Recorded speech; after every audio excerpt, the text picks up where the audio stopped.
Good afternoon, SJHL fans. I'm Clark Munroe. It is time for SJHL Weekly, presented by UPL, our sponsor of all of our broadcasts. It's an exciting weekend, 11 games across the province. As we recap that, look ahead to the upcoming week. We'll let you know about the players of the week. We have some special highlights to play for you, talk about a whole lot of topics, and then we're going to be joined by Kindersley Klippers forward Dawson Karol, who is on a heater. But before we get too deep into that, let's make sure we thank our sponsors, of course, for the show: Cantera Seeds, Borgo, Capital Auto Mall, SGEU, Sask Lotteries, UPL, as I mentioned, broadcast sponsor of all of our shows, Chevrolet, official vehicle sponsor and highlight sponsor of the SJHL, Nutrien, Great Western, RBC, and Saskatchewan Construction Safety Association. Thank you to all of our sponsors, of course. We couldn't do this without you. And you know who I couldn't do this show without? These gentlemen to my left. Rory McGouran, voice of the Humboldt Broncos. Jamie Neugebauer, voice of the Notre Dame Hounds. Guys, 11 games over the weekend, but outside of that, how was your weekend? Great weekend, and you know I like to ruffle some feathers right off the bat. So how about the Winnipeg Blue Bombers clinching first place once again, and the Western Conference Finals and Championship will have to roll through Winnipeg, and also the Winnipeg Jets. Undefeated 8-0. So, yeah. Rory, that Blue Bombers win blew me away. Oh. It was a wild and windy finish. Anyway. It was a wild. We don't have to get into that. This isn't the show about the Winnipeg Blue Bombers, but that was the luckiest gust of wind I've ever seen in my life. Got to get the comments going early. Comment in now your thoughts about the Winnipeg Blue Bombers, everybody. If I'm now your favorite guy on the panel, or Clark is, then maybe mention it now. In fairness, I'm the only one from this province, so I should be most of your favorites. In terms of Rough Rider fandom, at least. Nugsy, the Argo fan, how are you? You're not an Argo fan. I honestly couldn't tell you a single person on the Argos. Chad Kelly, is he still on the Argos? Yes. Yeah. I don't know much about the Argos. I did go to the Rider game. That was fun. Also, I dressed up as Rory today as my Halloween costume by wearing a jacket. And Rory said, it's just you wearing a jacket. It's not really a costume. And I was like, I'm trying. I thought you were dressed up as your Nugs and Notes character. Oh. Well, I do that every day. Yeah. Right. It's kind of hard not to, I guess. Or he dresses up as me. Right. That's a good point. It's a valiant effort, Nugsy. But Nugsy, you did, the Hounds were at the game. The whole team was at the football game. The whole team was there, yep. Not Brett, but you can talk about what you guys got up to? Yeah, so it was pretty cool. The Hounds trainer, Joelle Heidemann, works for the Riders. And so she got the guys tickets and also passes for warm up before the game. Yeah, on the field. Yeah. And Marco Georgievich threw a pass to a Saskatchewan Rough Rider, and it was a very nice pass. I think Marco has some football in his background in Edmonton high school football, so there's that. Really good athlete, too.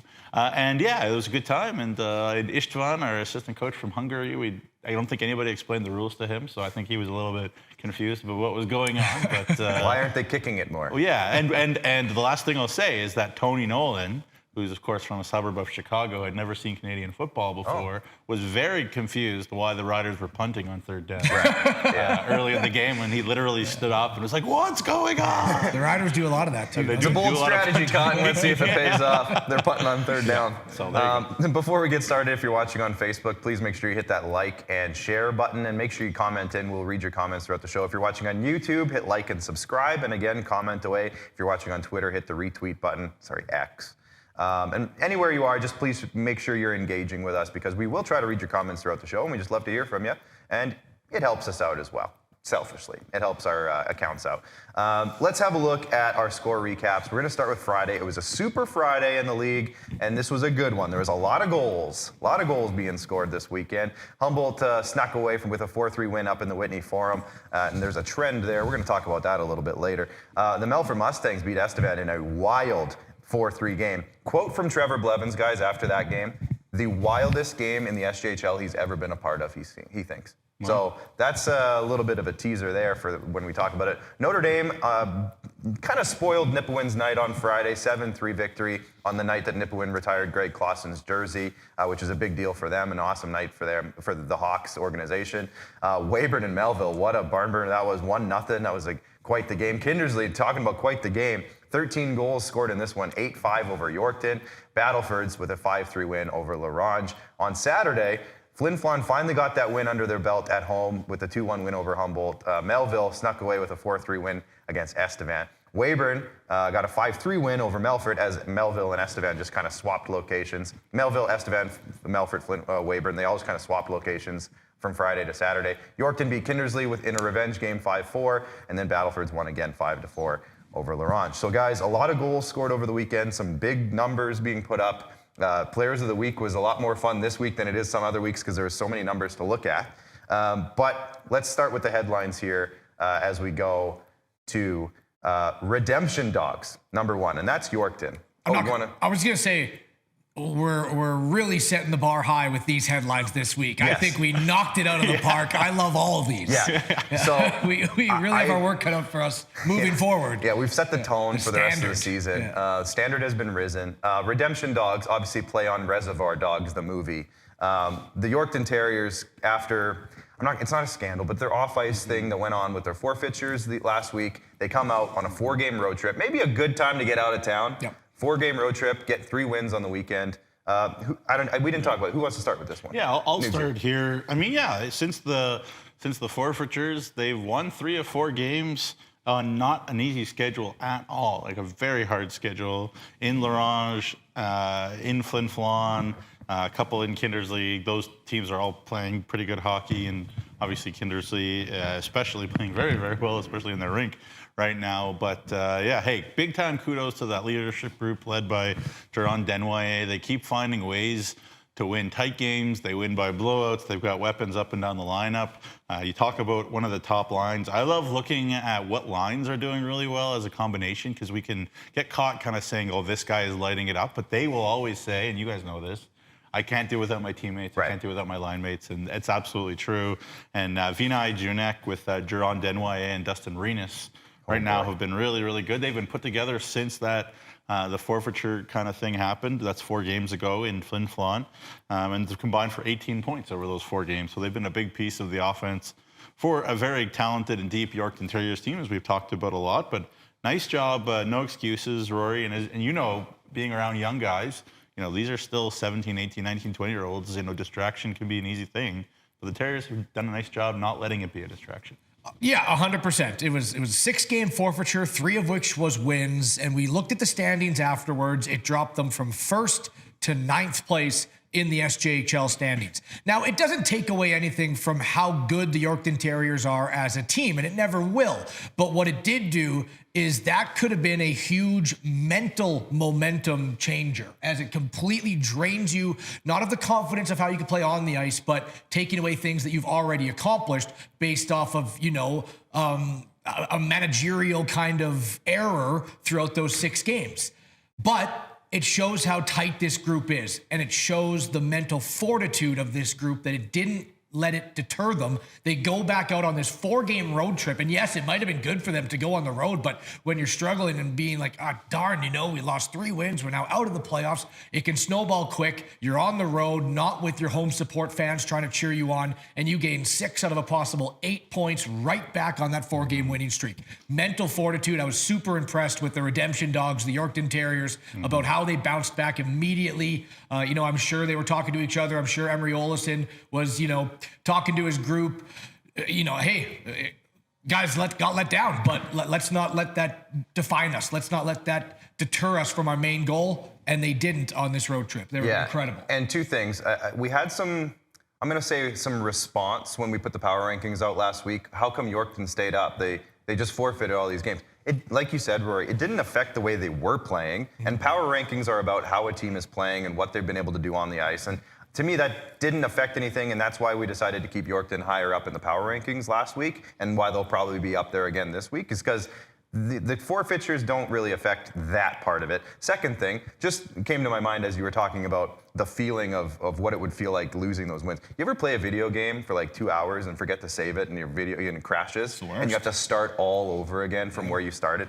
That's probably what it felt like for some of the guys, but for them to come back and just say, all right, let's just pile up some wins again and get that back is a pretty good sign. Yeah, and just a last thing from me. I mean, again, it was out on the road, but they were getting out scoring chance a lot. I mean, that's the way that the Terriers play. You know, we saw the Kindersley Klippers beat them in an 8-5 game, and sometimes when you play this Yorkton Terriers team, sorry, you are just going to have to score 5, 6, 7, 8 goals. Like, that's the way it works because they have such a deep roster. They're also dealing with some injuries. Like, they have some issues, especially up front with injuries. But, you know, when they do give up those quality scoring chances, and yes, Callum Craig finally maybe had one bad game out of the ton that he's had incredible games this year, and that's going to happen with a young goaltender, you know, once in a while.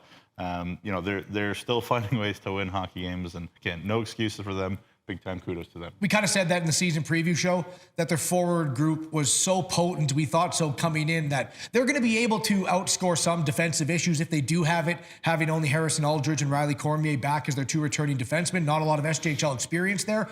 It's the one thing, again, that it's just it seems to be a pattern. A little pattern as of late is that their goals against per game over the last 3 games, and going back a little further, is 5.7 goals against per game on average over the last 3 at least. I'd like to see that get shored up a bit, but we kind of mentioned that there's going to be stretches where they need to outscore some defensive problems. And when Callum Craig has a bad game like that, that's what you kind of saw. So yeah, overall, you got to be happy with the response. We know their offense is amazing. Their defense, you know, has had great games. They've had shutouts, but 3 games in a row, or an average of 5.7 goals against per game, can't let that become a longer constant. That's right. Yeah, just a couple of comments coming in here from we'll call it the Peanut Gallery today. Shout out to Bentley Wildy checking in, saying, let's go Stars. Chelsea Gladue also saying, let's go Stars. So the Stars fans are out here early and often. Sal says, what did Rory get up? Now, hold on. How did you word this, Sal? What did Rory up the Forum this past week? And I'm going to assume, did Rory get up to the Forum this past week? I was there. Yeah, what did he get up to? I'm assuming it was, did Rory get to the Forum this weekend? I know Sal. Sal's awesome. Yes, I've met him a bunch of times there at the Forum. I was at the Forum. Yeah, we stayed at the Vic Inn. There was 2 games. I always love going to Flaw, and everyone's so gracious to me, although they don't have to be. Right? Oh. I try to speak honestly about whatever the occasion, but they just, you know, they welcome you in with open arms there up in the Forum. I was there, and it was a great time. Over on YouTube, Kelly Lewick is saying, sponsored by Robbins. This is not Robbins Halloween beverages. These are our Halloween decorations. They're pumpkin cups. So just pretend for a sec that that's what it is. It's just our Halloween decoration. And finally, a very perfect segue into our next headline. Saskatchewan Sports over on YouTube. How about that Tibbles, Carroll, Anderson line in Kindersley this week? Let's have a look at the headlines one more time here, gentlemen. Our second one is DK Country. Now, of course, this is a play on Donkey Kong Country, the famous video game. And Dawson Karol, who is also DK, had an unbelievable week. And we'll get to that, maybe, spoiler alert, a little bit later on in the show. But guys, the Kindersley Klippers, they had an interesting week. A lot of goals scored, a lot of numbers put up. Tibbles, Anderson, Carroll, what a line.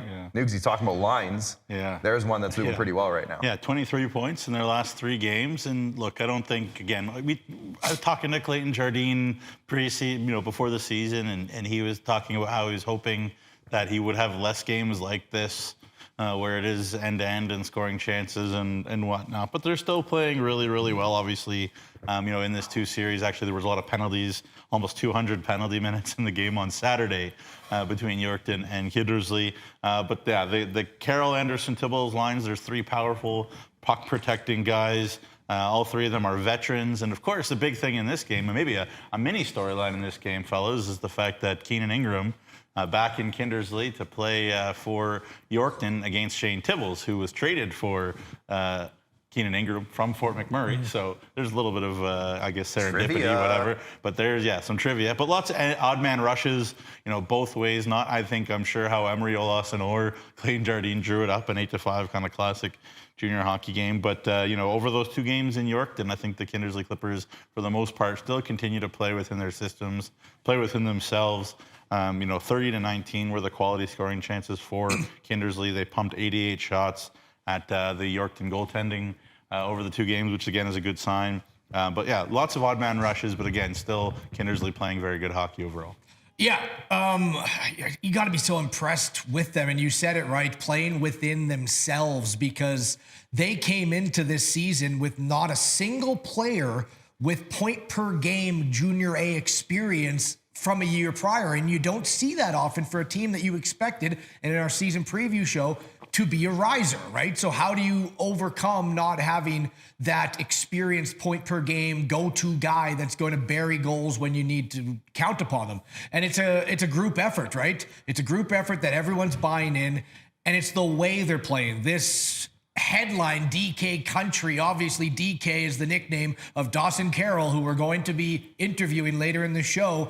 The way Dawson Karol plays is the epitome of the Kindersley Klippers. They are pesky. They throw you off your game, and they capitalize when you aren't on your game.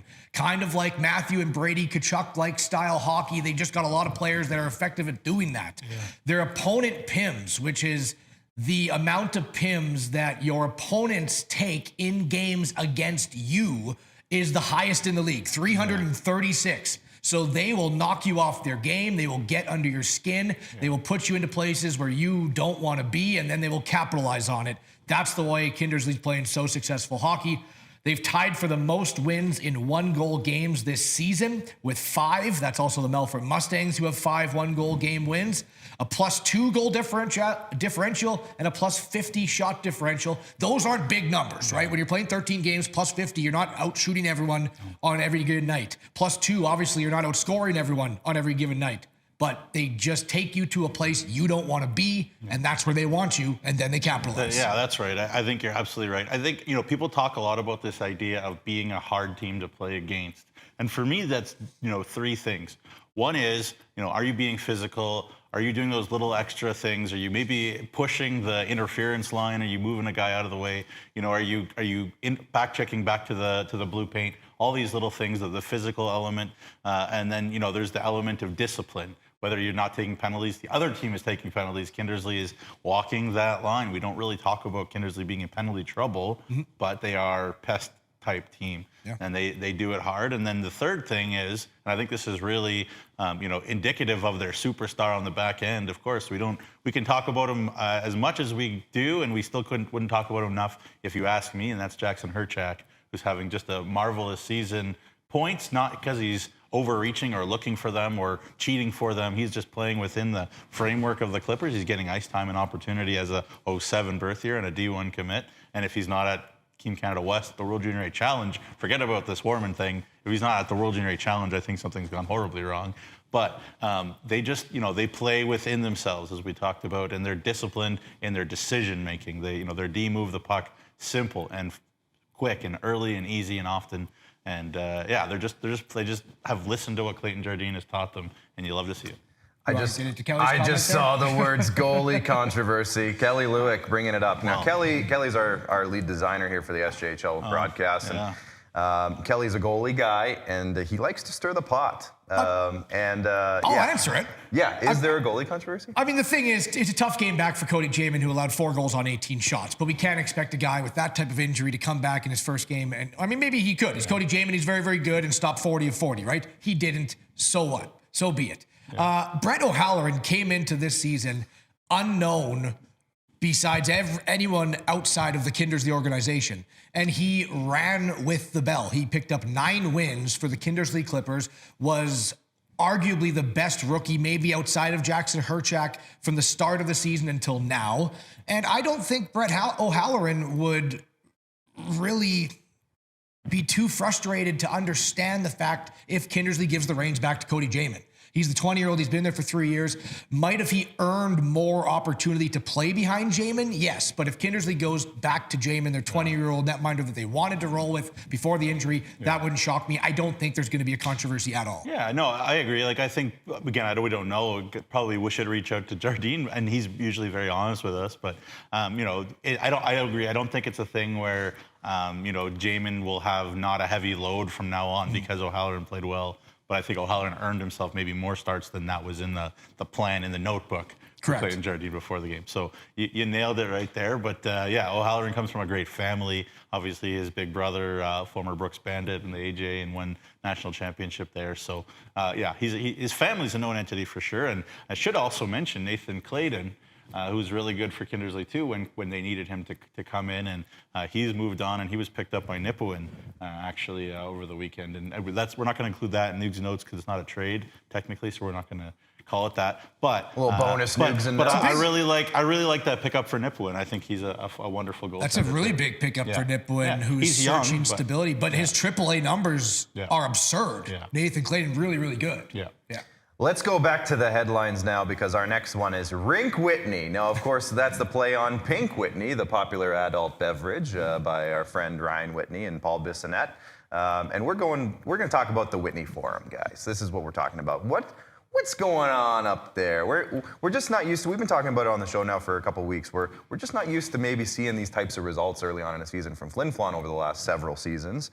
And Rory, you were there, so I'm going to bring this one to you. They lost to Humboldt on Friday, but they did beat them on Saturday. Again, they had lost, 5 in a row going into that game. They finally got a win. So I guess what's going on at the Whitney Forum this Nothing. year? Yeah. Nothing. If you think there's a problem in Flin Flon, I just saw them firsthand. They're a good team. They're very, very fast. They played physical. These were 2 playoff-like intensities, which is the one thing that I think Flin Flon needed to play in order to snap the losing streak and in order to find an ability to get through this snake-bitten aspect that they are. That is the one issue that I know everyone wants for Flin Flon to change, is why the heck are they not scoring goals? But there's no problem here. I thought they looked like a fantastic hockey team. They're just going to need time to figure this out and kind of shake the snake off the arm a bit, because you got guys like Carter Anderson, Carter Cormier, Anthony Piccinino, Ryder Ringer, who, all these guys can score. They just haven't been. Their shot differential, all their metrics are pointing in their favor, plus 199 shot differential. The next closest team is plus 78, which is the Battleford. So over 120 shots differential from first to second.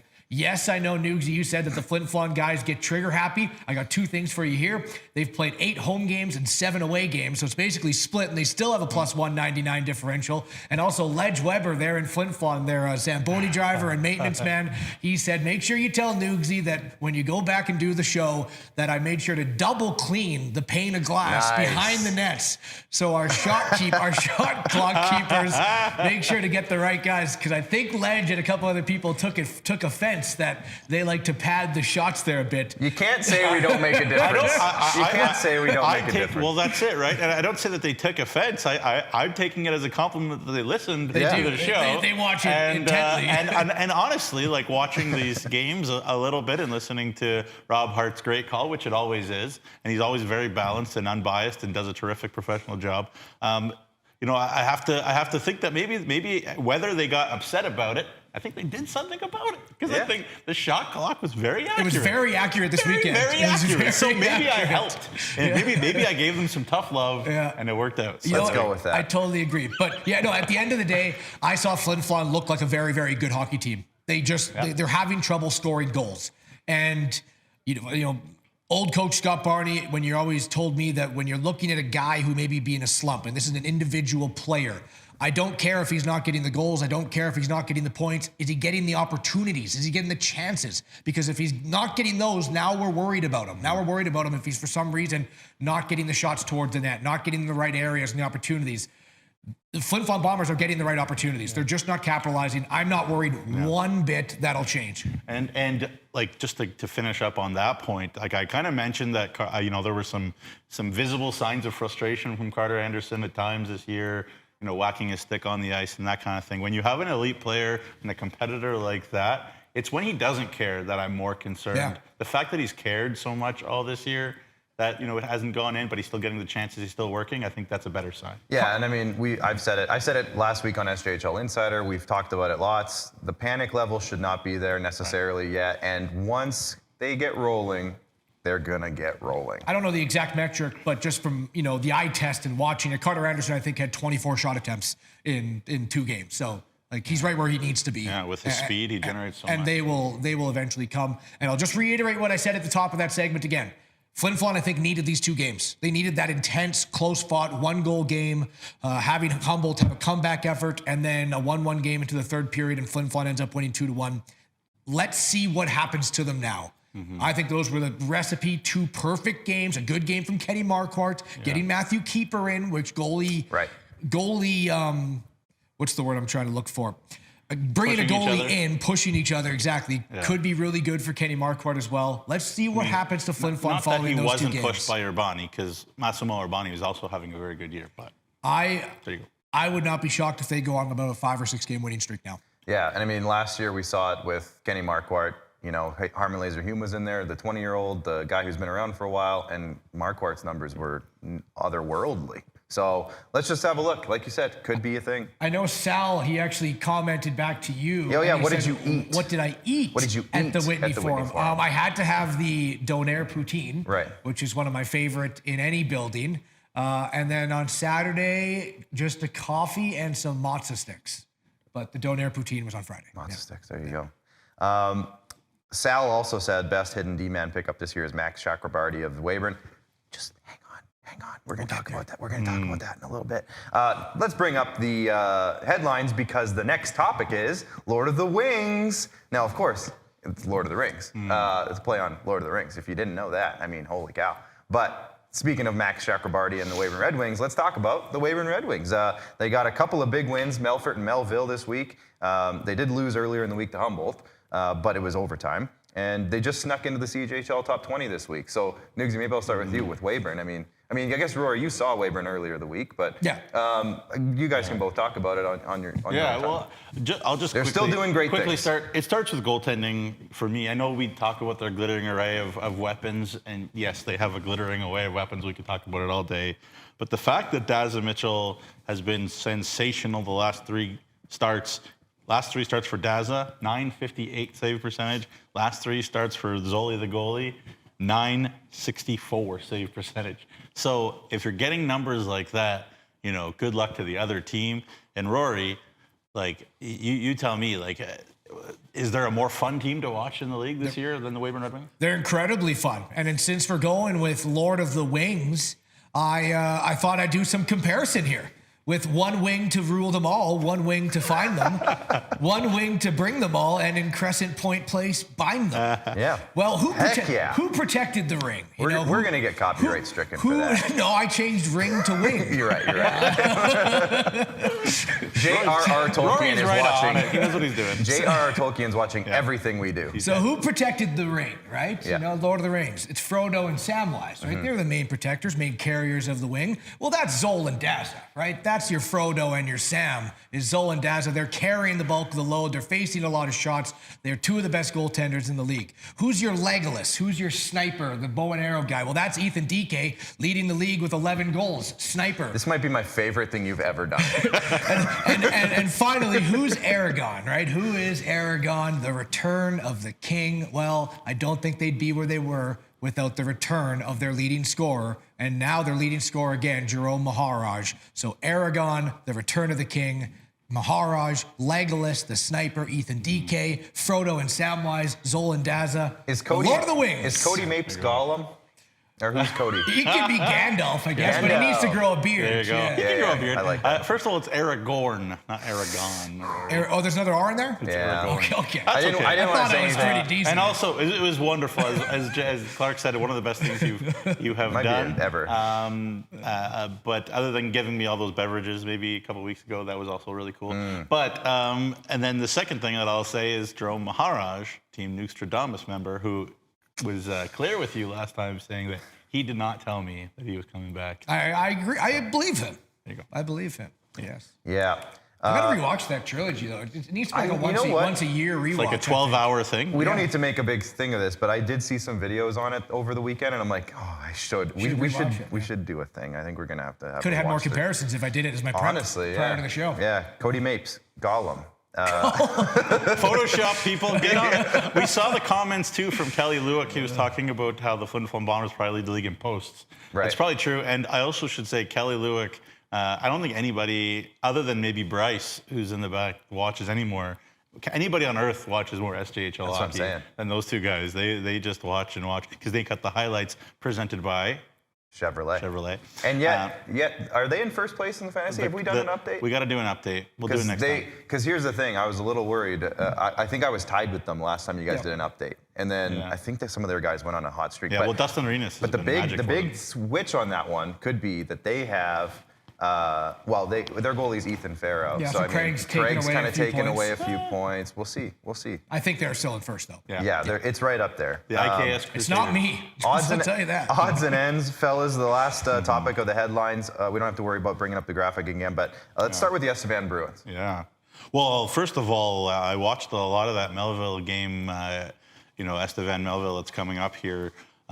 We'll get to the end of the highlights. I'm going to Tarantino it. What a heartbreaking way to end. I understand that Kyle Kelsey was dealing with a lot of illness, and when the Melfort Mustangs were in Estevan, Kyle did his absolute best to play. And boy, and I said it off the air, Kyle Kelsey to me is the best goalie in the league right now, just in terms of pure ability. But you know what? The Estevan Bruins still in hockey games. This Melville Millionaires team, we've talked about it under Doug Johnson. They will hang around. They'll find a way to win a game by hook or by crook. And, they showed that again in this one. But, Benny Polhill got in there and played well in a tough rink and gave his team a chance to win. But it was just like a heartbreaker at the end. But, again, we were talking about it, Rory. We just don't know still what to make of this Estevan Bruins team. As much as Jason Tatarnic keeps saying we've got a great team, and, we believe him, he knows his team. But just the consistency still isn't there just yet for this team. And can I just quickly add to that? Because I was at the game on Friday that they played against Melfort, and it was one of those games where you could tell that they were really upset that they lost that one. And the reason why, midway through the game, in the second period, they got a 10-minute power play, guys. In my hockey watching career, and I talked to a bunch of people in the rink, we had never seen a 10-minute power play, and within the 10-minute power play, 2 5-on-3s. And they only scored one goal, and it was like 9 minutes and 30 seconds into the power play in the third period. Were you at that game, you said? Yeah, it was what me and Jacob Faith were there. Where's Trevor Blevins? That's what I said. So after the game we went down, me and Jacob went down to the hallways and stuff, and Trevor came out of the locker room after we heard him screaming with the guys in the room.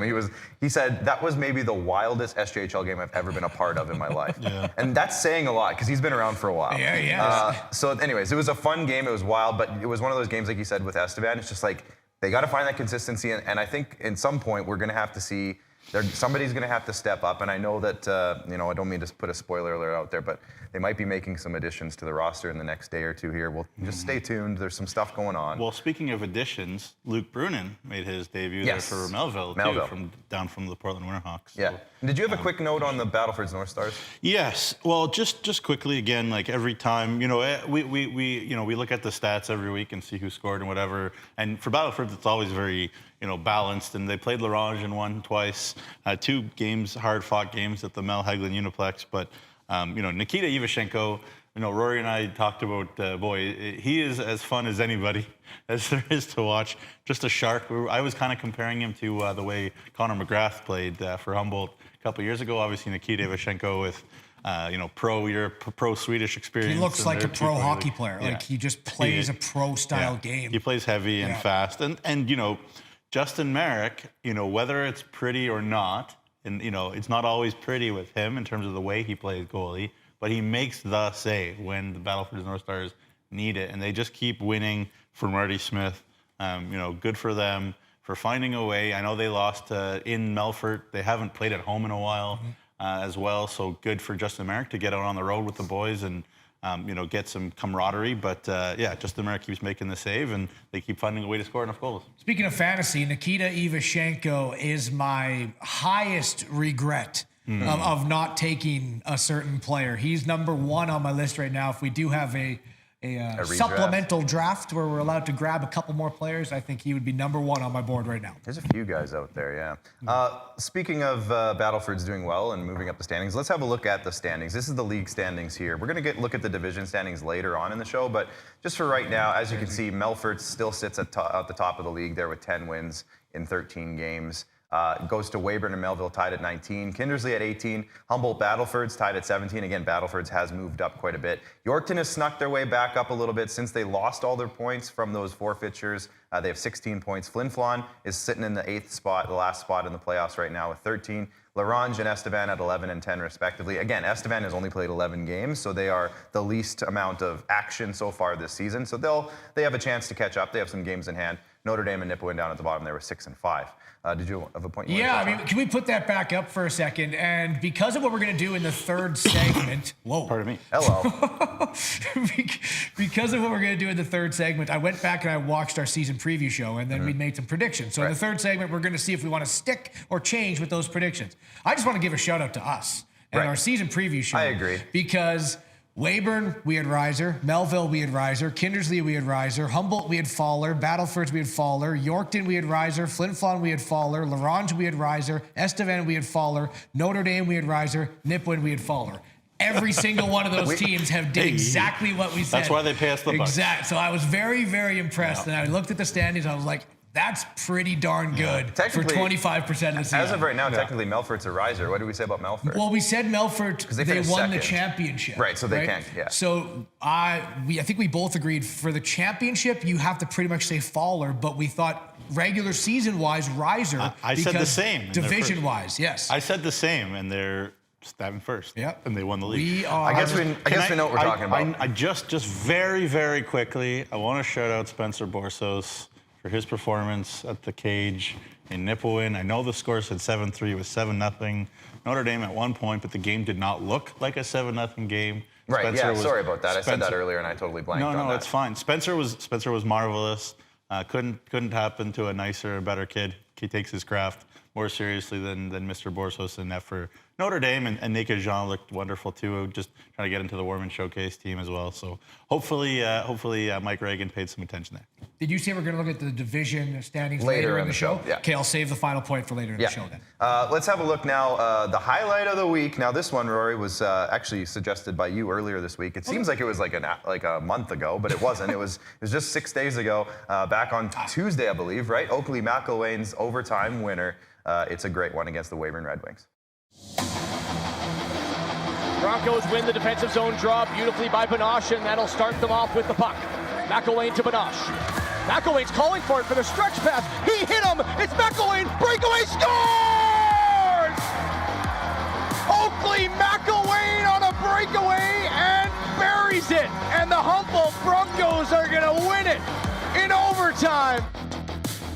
Now, two things with that before I let you go on this, Rory. A, the pass was maybe better than the goal. The pass was better than the goal. And B, that's on Angelo Zoll. He's, we'll talk about him in a minute, but he's on some kind of heater right now. Yep. So just a great way to cap off that night, I guess. Hey, the pass by Kai Banoche made the highlight of the week. Yeah, it was a great pass. And yeah, I mean, it's a tough, like I love Cypress Smith-Davis as a human, as a hockey player. But in a foot race with Oakley McIlwain, I'm taking Oakley McIlwain. Oakley got going. He got going on that. That was a nice play by them. And on top of that, Oakley McIlwain that was deflected. The pass was a little deflected there. So he had to make a read on it, made a quick read, stay on side, and he scored on Angelo Zoll. So just a side note, viewers, we have how many? We have like close to 100 people watching right now. If you see a highlight, if you're at a game, if you're watching on Flow Hockey, if you see one that you're like, that's the highlight of the week, tell us about it. Send us a tweet. Tag me, Rory, Jamie, IKS Media. Tag us and say, hey, that's the highlight of the week. Let us know. Tell us what game it was. Tell us what time around of the game it was or what goal it was, or save. Saves are harder to find, so make sure if it's a save, you definitely let us know. Get the timestamp. Yeah, get the timestamp. Or like say it was like at 11:35 in the second period or something. Or just say this guy's goal at this time. But it does help us out. So if you see something and you want us, and you're like, how come they never picked the goal that I saw? Just tell us. Tell us about it during the week, before the show, or over the weekend, and let us know, and we'll get it for you, and we'll put it in the highlight of the week. And shout out to Chevrolet for all of our highlights back in our headline segment, and also for the highlight of the week as well. Before we hit our break, it's time for Nintendo. It's news and notes, and again, it is the same jacket. It's the same jacket. So Noogsy's. You just need some elbow pads. He dressed up as me. He's cosplaying as you. Yeah, exactly. Yeah, I don't want to keep our guests too long, so I'll keep it short and sweet. The Warman Showcase rosters are going to come out next week. Of course, the showcase itself is on November 4th to 6th in Warman, so the rosters will be announced on November 1st. for Team SJHL, so stay tuned to that. A few trades. Look at the trades graphic. There you go. Rylan Ringord, does that name sound familiar? I was very confused when I saw this earlier. Yes. His twin brother, of course, is a rider on Flin Flon. They are both 2004 birth years. So from Devon, the Extreme, one of the new team in the AJHL. So he goes there to Melfort. Sorry, it's the Extreme. That's right. You have to say so a little juicy family rivalry between Melfort and Flin Flon. That'll be fun. It'll be fun. Hopefully we don't try to are not that pro fighting up here, but yes, we do. But the Ringer brothers going at it would be kind of fun to see. Matthew Keeper. I highly doubt that happening. Highly doubt it. Hey, you never know. What if they went at it scoring goals against each other? Something like that. Maybe like a hat trick night where they both get a hat trick. Matthew Keeper, of course, from Canmore, technically, though, 77 Western Hockey League games for Regina mostly, Kamloops and Swift Current as well. A lot of talk every year about where his rights were going in the SJHL, if he was ever going to come to the SJHL, and so he's gone to Flin Flon, and he's a Winnipeg kid, so I guess it makes sense that he's staying in Manitoba. Yep. And yeah, those are the trades. And remember, go into Capital Auto Group and mention the SJHL, and you get $1,000 on your trade-in on your vehicle there. So good deal. Yeah, and that's the group, right? There's many group people. There's many arches of the Capital Auto Mall group. So if you're looking for a vehicle, there's multiple branches of it. So say it anywhere. Yeah, anywhere. Yeah. Of the Capital. Couple Auto days until November, and that means Movember. So pay attention to SJHL social media and the website for some announcements. We're taking it seriously. We're going to get ready. So get ready to send in pictures if you're on a team in the SJ, maybe a coach or a fan. Send us a good picture of your muzzy. Might show it on the show. Might be prizes for teams that do a good job of generating income, getting donations.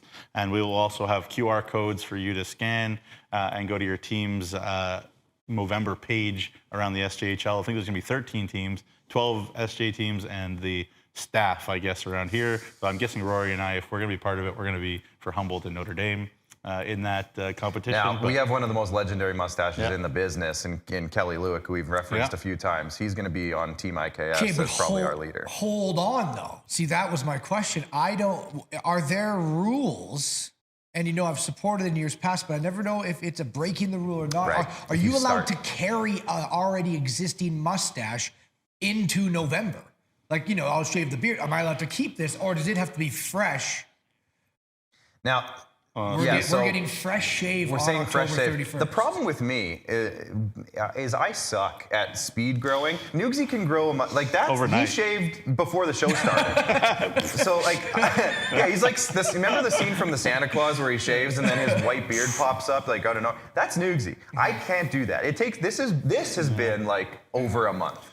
So this is nothing. Well, so I think I have to start with this. Comment across SJ social media. Maybe we'll make a poll and we'll see what the people think, whether they care or not. And side note, I've never actually participated specifically in Movember. I've done no shave November lots, like almost every year, which is what it started as, and then it turned into the mustache thing. So I think I'm going to do it this year. I think I'm going to do it. But anyways, Kelly Lewick is a key cog with Movember in Saskatchewan. Yeah. And so he's going to be part of that. And obviously Jacob Faith, the director of marketing, will be kind of coordinating it. So stay tuned. We'll get the official rules. Then last thing quickly, the WHL Cup that finished up yesterday. Team Saskatchewan did beat Team British Columbia 8-5 in the bronze medal game yesterday in Red Deer. Nipawin's own Blake Chorney, the little brother of great Nipawin Hawk Davis Chorney. I don't know if you guys remember that name. But he led the whole tournament in points with 11. Team Saskatchewan with just a heartbreaking loss in the semis. They were up 4-0 on Alberta and ended up losing 9-5. So that stunk. But there you go. Team Saskatchewan, congratulations, winning a bronze medal. This province always punching above their weight in terms of producing hockey talent. We love it. We see it in our league all the time. Hashtag stay here, play here. Hashtag stay here, play here. And that has been Nugsy Notes. Thank you, Nugsy. Great segment. And speaking of Movember, I think this guy, our next guest, is probably going to be participating in Movember, because when we come back, we'll be joined by Kindersley Klippers forward Dawson Karol. Stay tuned for after this commercial break, is what I should say. Your new truck trailer has arrived at Capital GMC. Volume pricing is back. As inventory levels go up, prices come way down. And right now, we have over 250 brand new GMC Sierras to choose from. Lease a Crew Cab 4x4 Pro Edition for only $269 bi-weekly plus tax with $0 down. Or work with our finance experts to get the best available rates. Plus, GM certified pre-owned inventory is back too. Shop over 150 vehicles, all makes, all models. It's finally time for your new truck trade-up, only at Capital GMC. Each year, the SCSA issues over 10,000 training certificates to the construction professionals who build our province. That's the population of Martinsville. Learn more at scsaonline.ca.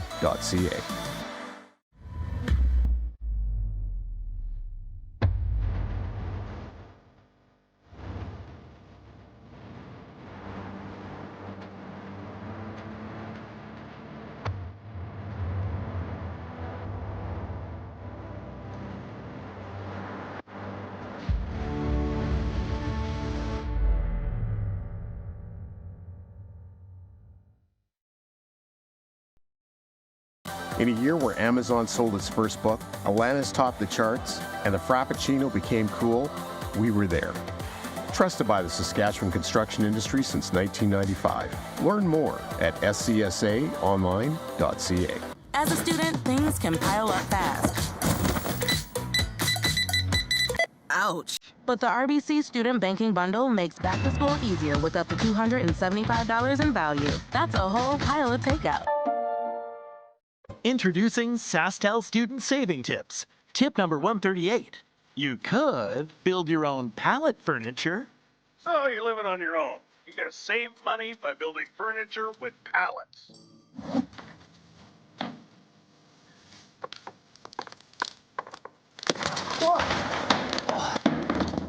Or get Infinite 150 for only $50 a month with SaskTel Student Deals. In the last decade, the construction industry has reduced injuries by 46%. That's as many injuries prevented that would fill several stadiums. Find out more at scsaonline.ca.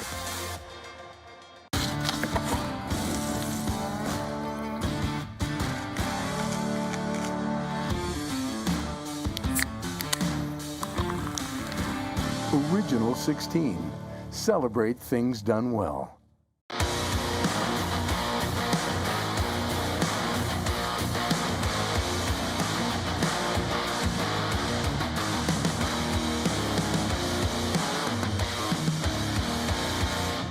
All right, welcome back to SJHL Weekly. Of course, we are heading into our interview segment now for the show, and we're going to be joined. Let's go right now to our guest today from the Kindersley Klippers, Dawson Karol. This guy's on a heater right now. First of all, welcome to the show, Dawson. A busy weekend for you guys this weekend. 22 goals between you and the Yorkton Terriers over your two games. Can you just maybe walk us through the two games? Yeah, the first game was definitely back and forth, I'd have to say. All lines were going pretty hard, and found the back of the net and ended up coming up with a big 8-5 win. And then the Saturday game, they snuck away and they beat us 6-5. It's a close one, though.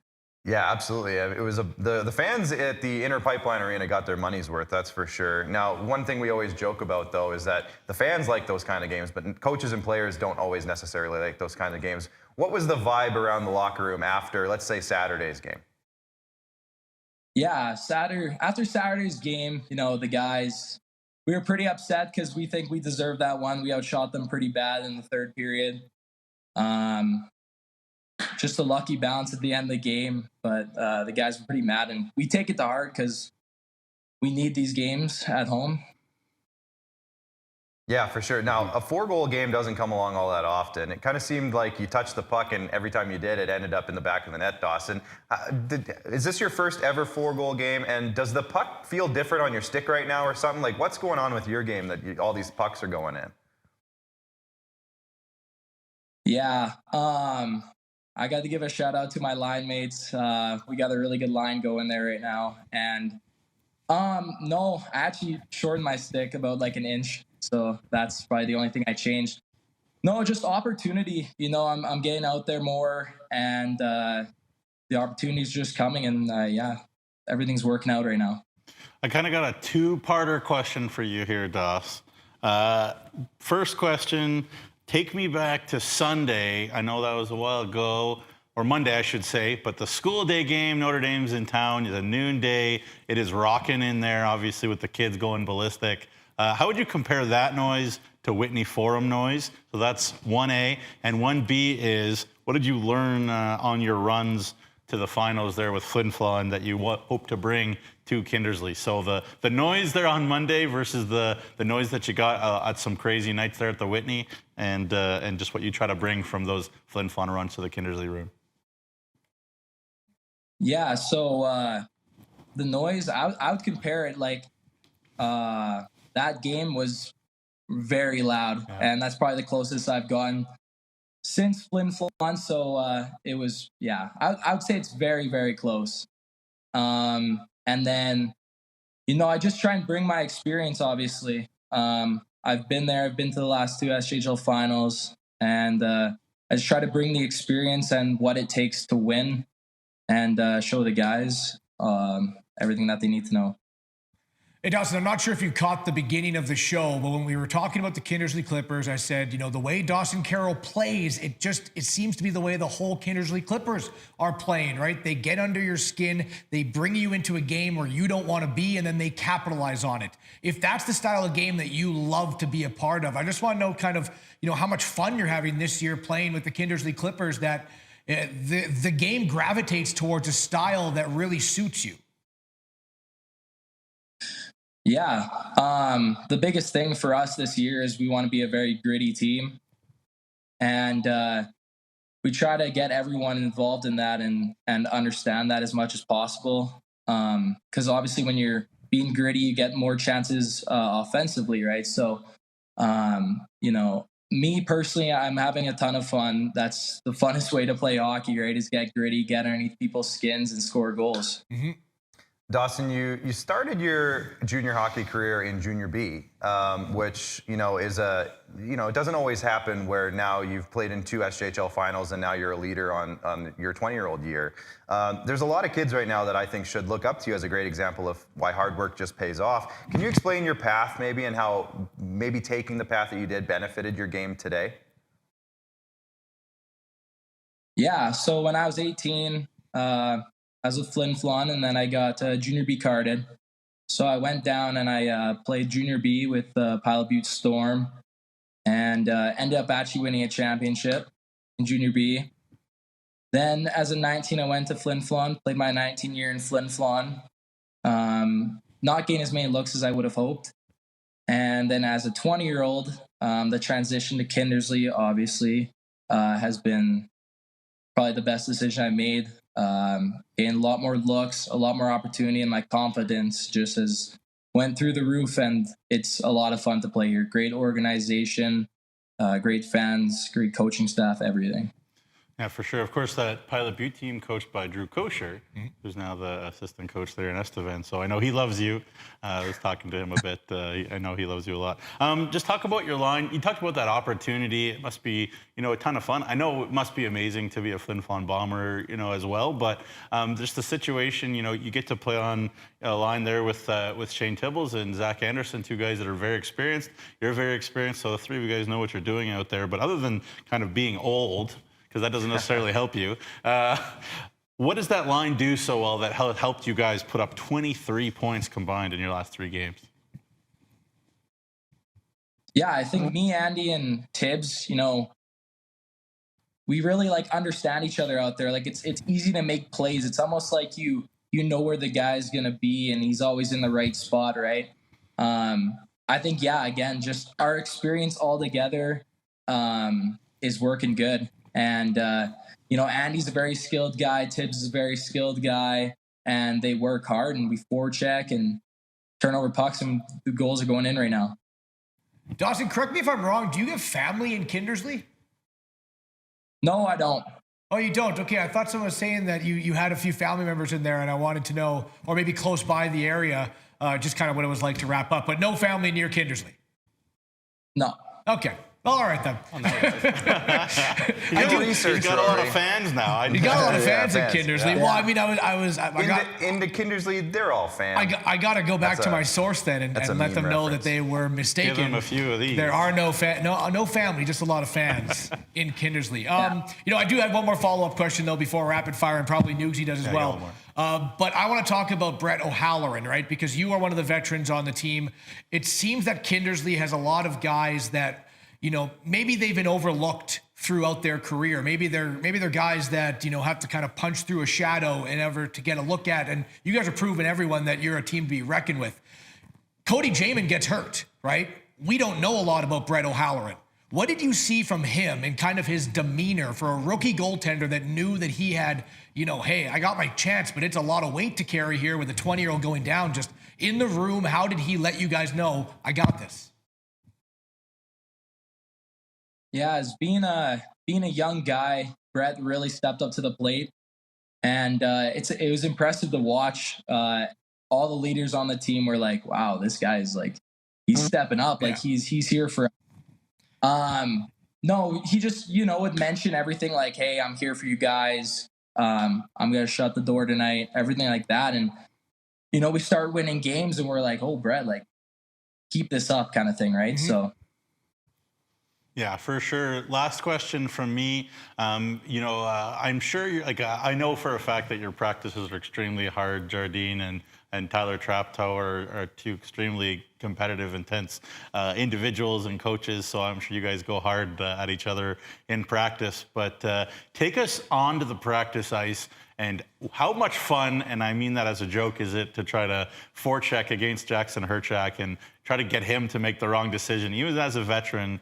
Because, man, just take me into, facing him, because he never seems to make the wrong move. He seems like such a mature kid, such a mature player already. What have you seen from him, and how much fun is it to practice against him? I mean, not really fun, probably.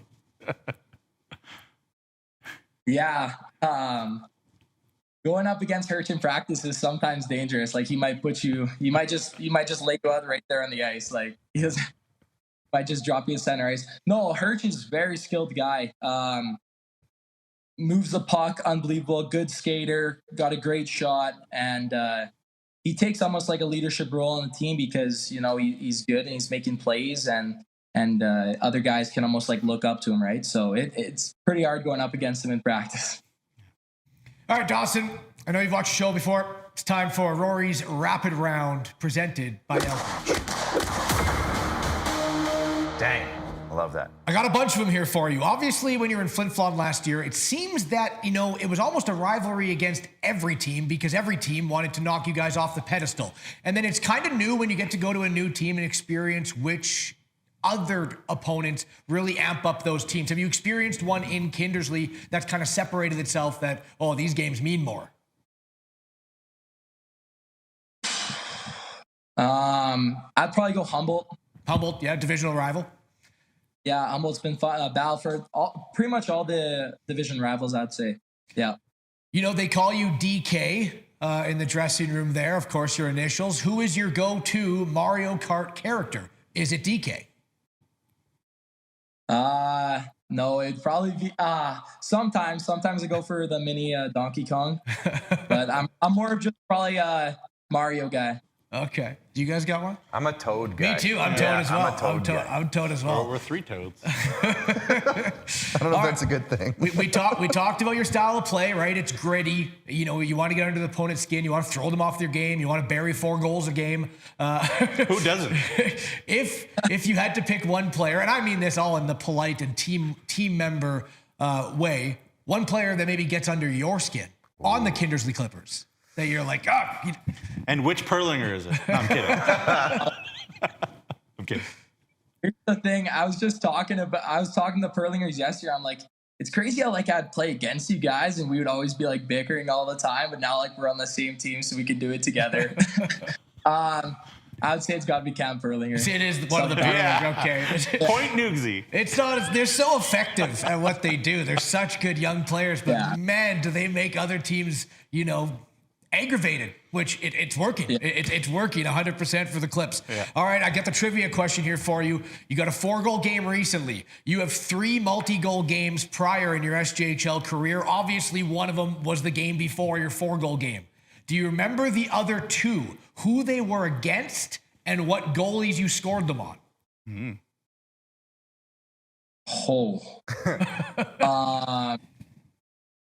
That was in so I'd probably say it was against Estevan. Yeah, that was your most recent one up to it. Yeah. And your first career one was against a different team. It was against Melville. Yes, it was. Do you remember the goalies or no? That's going to be too much. No, I don't remember the goalies. Estevan was Cam Herdlicka and Melville was Clement Labois. Is that how you pronounce that? Yeah. Labois. Yep. But yeah, there you go. You got the team right. Okay, now I'm very excited because I just got a text about 10 minutes ago and I could have done the whole rapid fire about this. Apparently, Brian Gibson, the assistant general manager there with the Kindersley Klippers, said you are a guitar player and you've been known to play the strum box a bit, is what you call it. Oh boy. I'm not going to ask you to play. I just want to know. Oh, yeah. No, yeah, I do play guitar. I picked it up about last Christmas. Okay. And now I got 3 guitars in my room in the basement here. Like, wow. I love to play guitar. What do you like more, acoustic or electric? Acoustic. I have 2 acoustics right now and 1 electric. Acoustic's more fun, easier to play country songs, yeah. I've been playing for 19 years, so this is why I'm very excited to ask you about it. Yeah, I gravitate back and forth, acoustic and electric. I got a bunch of both as well. Do you have a go-to song? Because you've only been playing for a year right now, so if you pick up the guitar, you know, a couple guys are sitting around and they want you to play a song. What is the song you're going to play? I'd have to go, like, if it's around a campfire, I got to go, like, Wagon Wheel. Oh, yeah, okay. Maybe Heading South. Beautiful. There's a few there that are good for the good campfire with your buddies. So country guy you are? Yeah.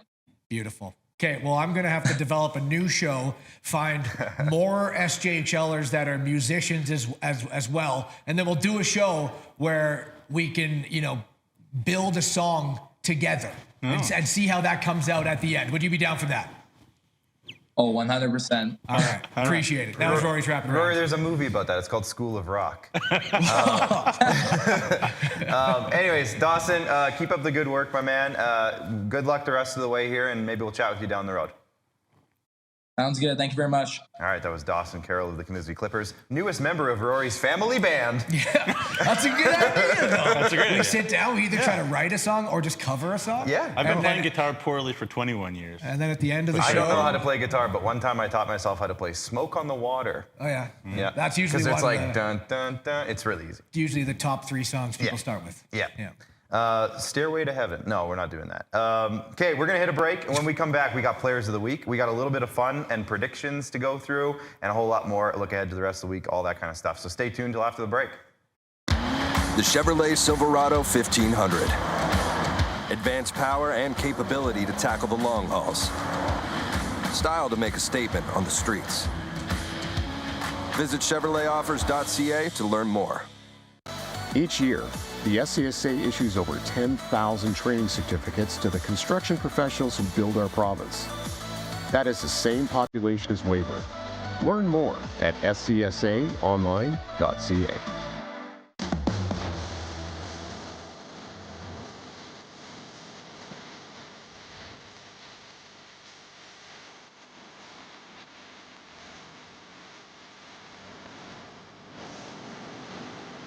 When you buy a lottery ticket in Saskatchewan, your money really goes a long way.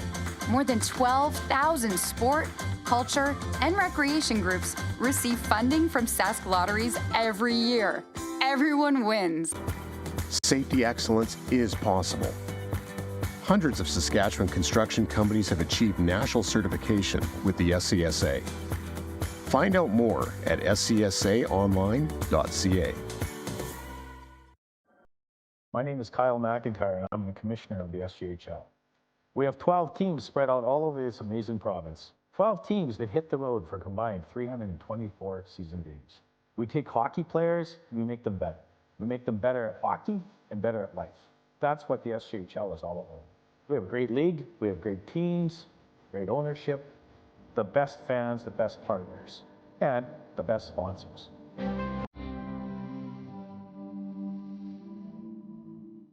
Introducing SaskTel Student Saving Tips. Tip number 236. You could dye your own hair.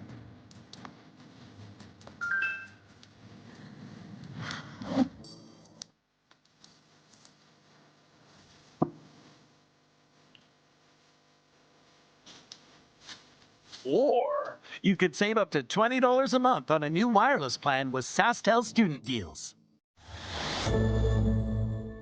DVDs, PlayStation, Windows 95, we're that old too. The SCSA, trusted safety partner of the Saskatchewan construction industry since 1995. Learn more at scsaonline.ca.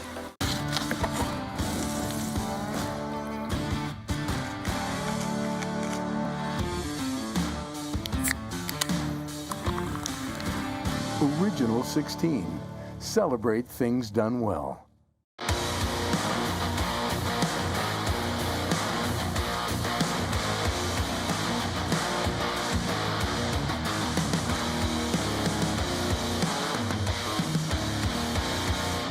All right, welcome back for segment 3 of SJHL Weekly. We're going to get through this one nice and quick here. Got a couple things to get to, but let's start with Players of the Week. Oh, I forgot about this. Yes, look at that.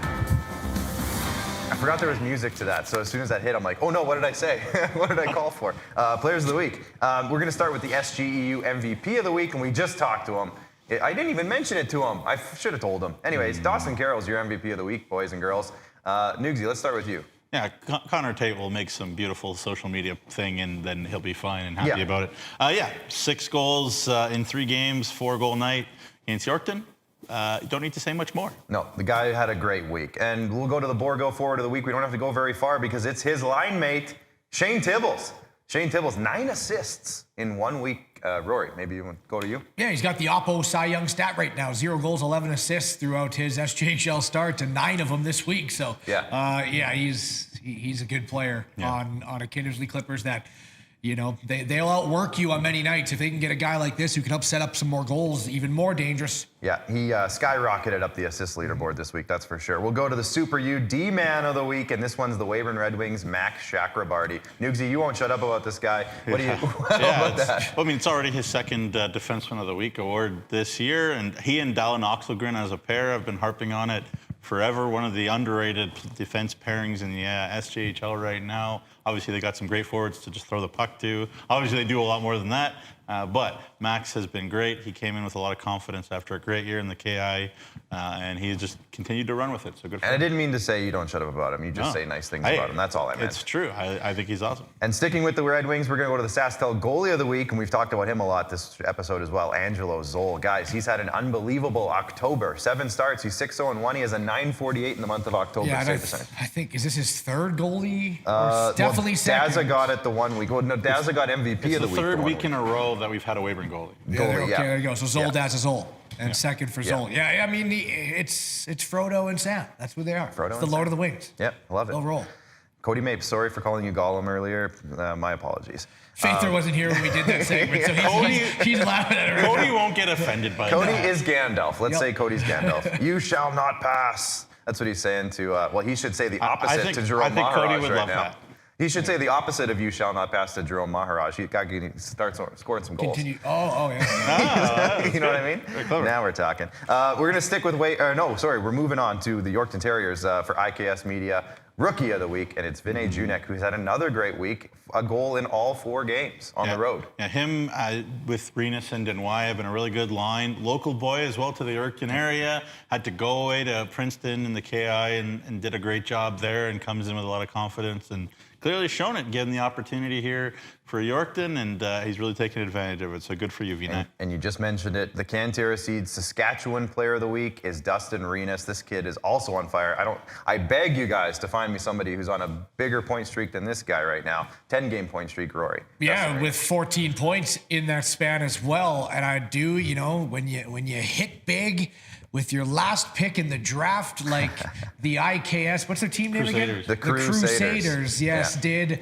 with Dustin Renas. You got to give him a shout out. That was their last round pick, and he's already up into the top 5 of scoring with 20 points this year. So you got to give a shout out and credit where credit's due, and that was a savvy pick by them. Yeah, tied for 3rd in league scoring right now. Another kid that Courage Bear did a great job with in Warman and AAA.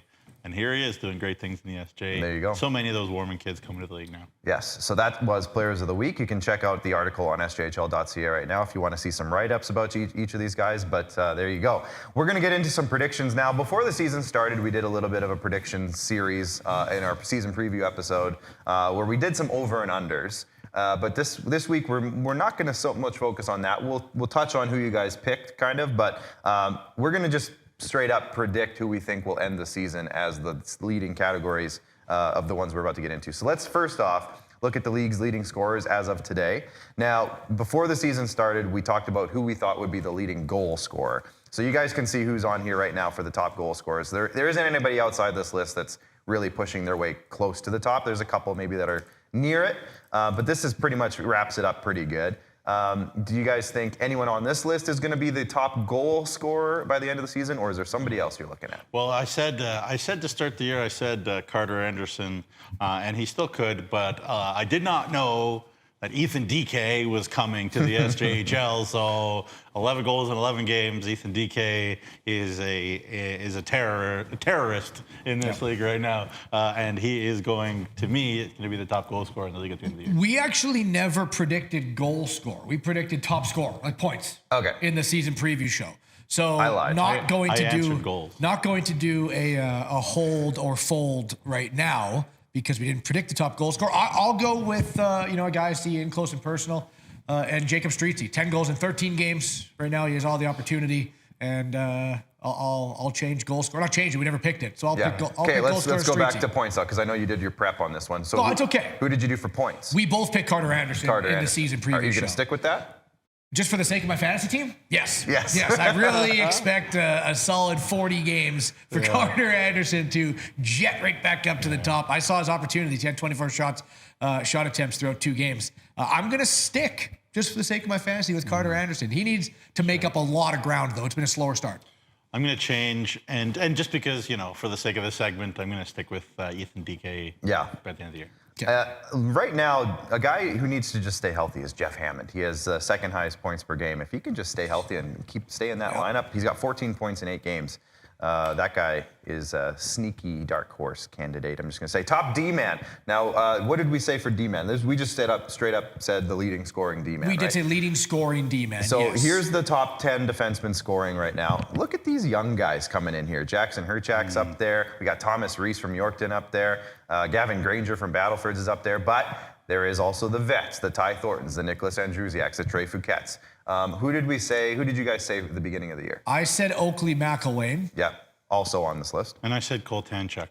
Not on this list. But he's played well. But he's played well. And again, if Flin Flon starts rolling, who knows? Yeah. So are you guys going to stick with yours or change it? Yeah, I'm just going to stick with my guns. I'm happy with my preseason predictions. He's only 3 points back. He's played 13 games, so there isn't a lot. There's Nicholas Andrusiak, 1 game less and 2 points more.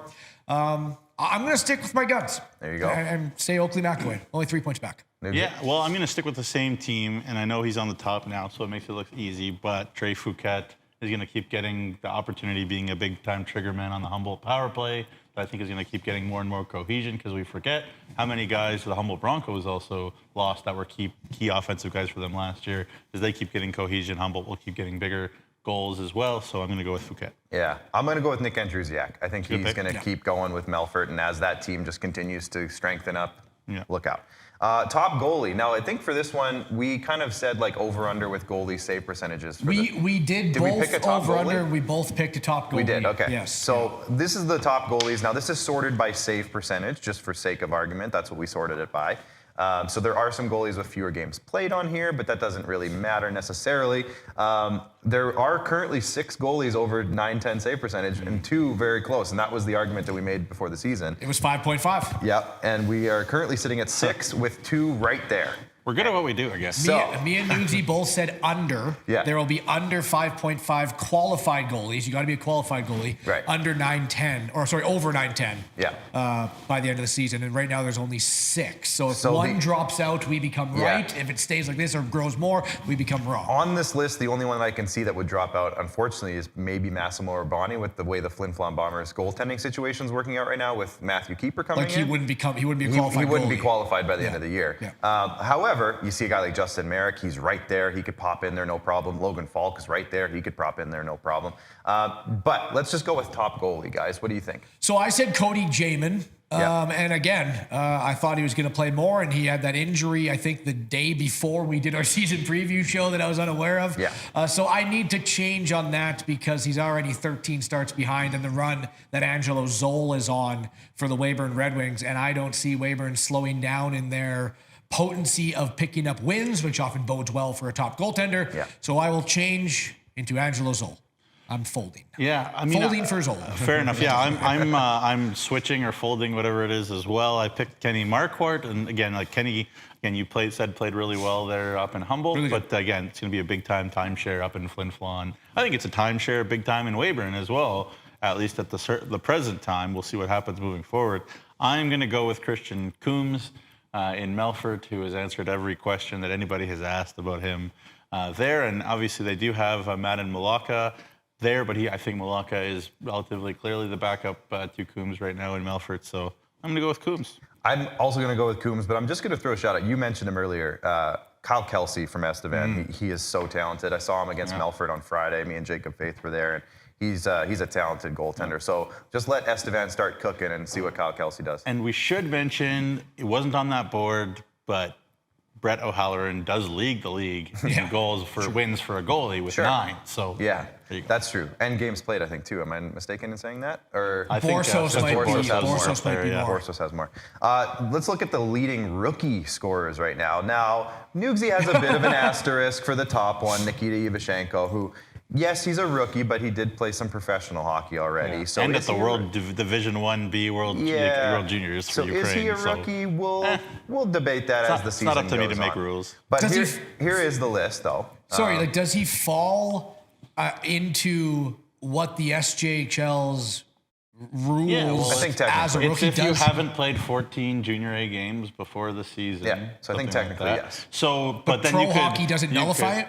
It should, but it's I don't know. We'll have to get some clarification from Commissioner Tom. The thing we need to understand about the situation is that obviously Nikita being here, as well as other Ukrainians in the CJHL, is for compassionate reasons. So of course. It's a new kind of situation. Yeah. So we're not trying to chirp Nikita at all. Obviously, he's a wonderful player. But should he count as a rookie?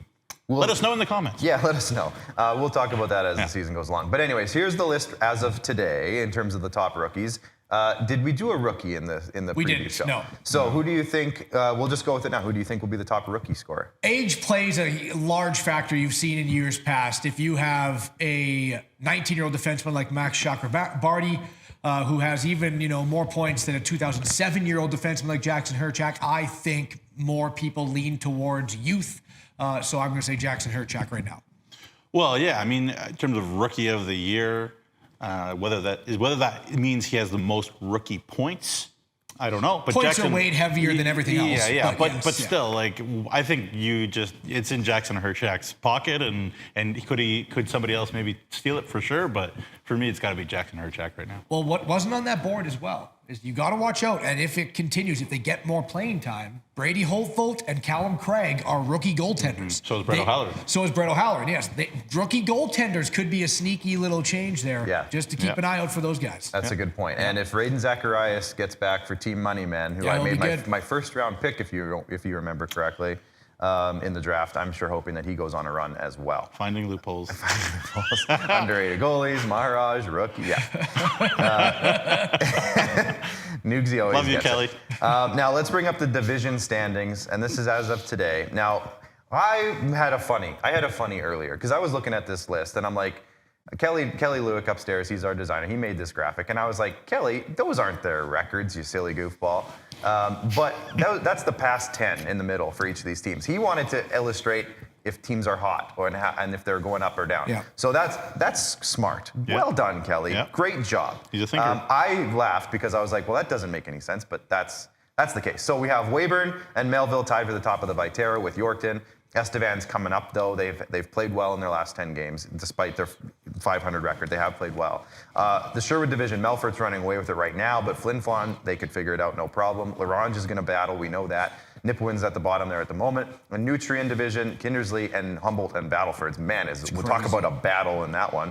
And Notre Dame's down there as well. But let's go with the division winners. Who do you guys think will end up on top at the end of the season? Let's start with the Viterra division. You know what? So Viterra and Nutrien are absolutely insane. To see that type of closeness 25% through the season. Yeah. Who would have predicted that? Oh, wait, we did. At the beginning of the season. Also, remember with this graphic, too, Yorkton's includes their forfeits. So technically, they're actually above Weyburn If Melville, they had their if you look at 6, it that way. they would have 22 points with also 1 and 2 games played more than Weyburn. So winning percentage would be almost identical for those 3 teams, as they are winning percentage identical for those 3 teams in the Nutrien division. It's absolutely wild.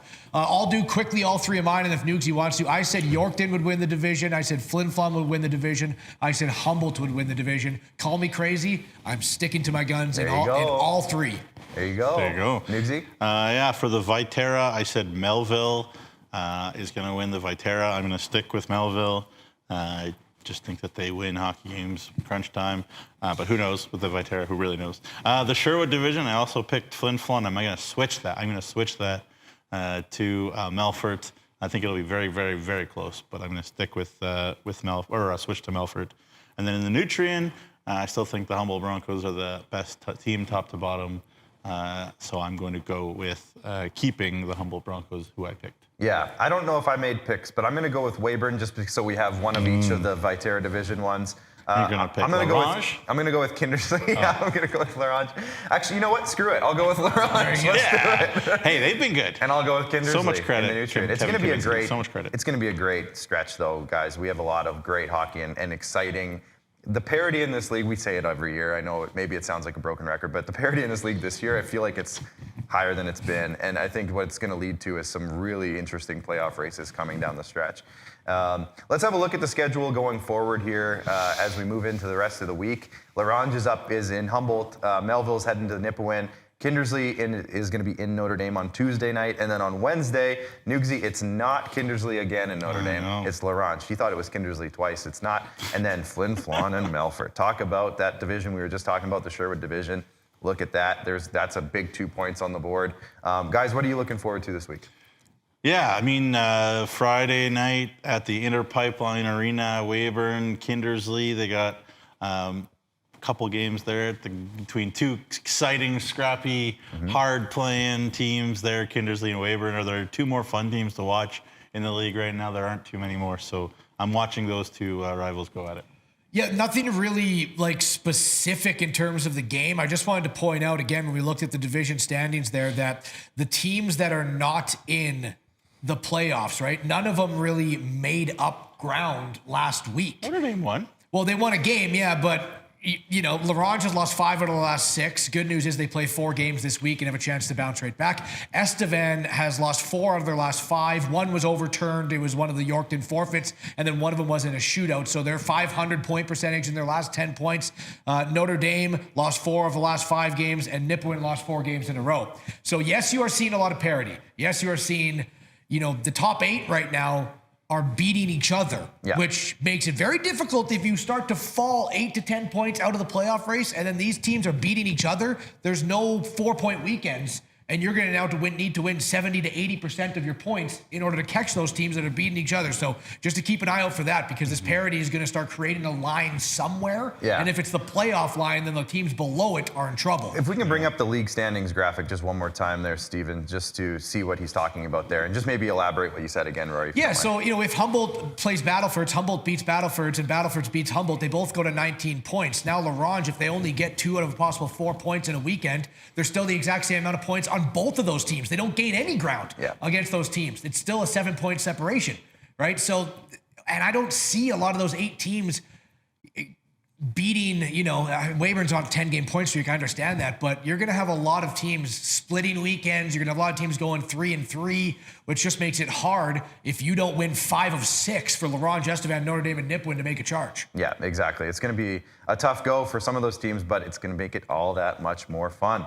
As we said, before we go, make sure you hit all the follow buttons on all of our social media channels. That's Facebook, Twitter, Instagram, TikTok. And of course, if you're watching on YouTube, hit subscribe. We're like 44 subscribers away from 1,500. And I say this every time. A lot of our viewers on YouTube, they just aren't subscribed for some reason. So just hit the button. It's not hard to do. It's really easy, actually. So make sure you do that and get your subscriptions to Flow Hockey as well. If you can't make it to the rinks on any given night, you can check out Flow Hockey. All of our broadcasts are solid, so make sure you check that out. And one more thank you to our sponsors as well. Cantera Seeds, of course, Borgo, Capital Auto Mall, SGEU, SAS Lotteries, UPL for sponsoring all of our broadcasts, Chevrolet for our highlight sponsor and the official vehicle sponsor of the SJHL, Great Western, Original 16, of course, official beer of the SJHL, Nutrien, RBC, and Saskatchewan Construction Safety Association. Thanks to everybody there. We'll be back on Thursday, Nugsy and myself, for SJHL Insider with a special guest, TBD. That's to be determined, of course. And we'll dive a little bit more closely into the weekend schedule. Next week, you guys, it's the SJHL show. It's not the SJHL showcase. It's the Warman showcase, the Junior A showcase, the All-Star showcase. What are we calling it? Presented by Palliser. Presented by Palliser Insurance, of course. We will be on the grounds in Warman for next week's episode of SJHL Weekly. It's going to be on Tuesday, which is day 1 of the event. Mike's mistake. Yep. So we'll be on the grounds there'll be practices going on behind us and stuff, but we'll be in the rink for that episode, so stay tuned for that. And game 1 is that night. Nugsy and myself will have the call for that one. Rory's going to be there. He'll probably make an appearance. And then game 2 is going to be on the Wednesday morning, so we'll have that. And then again, Thursday, we'll have SJHL Insider where Nugsy and I will wrap that up and look ahead to the weekend when the games come back. So that'll be exciting. It's a big week coming up. We have a lot of content for you next week. So stay tuned. Coming up on the website, a whole bunch of stuff is coming out next week. So just stay tuned. Rory, thanks so much. Nugsy, thanks so much. Faither, thanks so much. Crew in the back, Ryan, Steven, Bryce. Is anybody else back there? Kelly. Fine, be that way. They're going to reject my thanks. Fine. Happy Halloween, Ryan. Anyways, we'll see you guys on Thursday and enjoy the hockey. Get out to the rinks, and we'll see you again soon.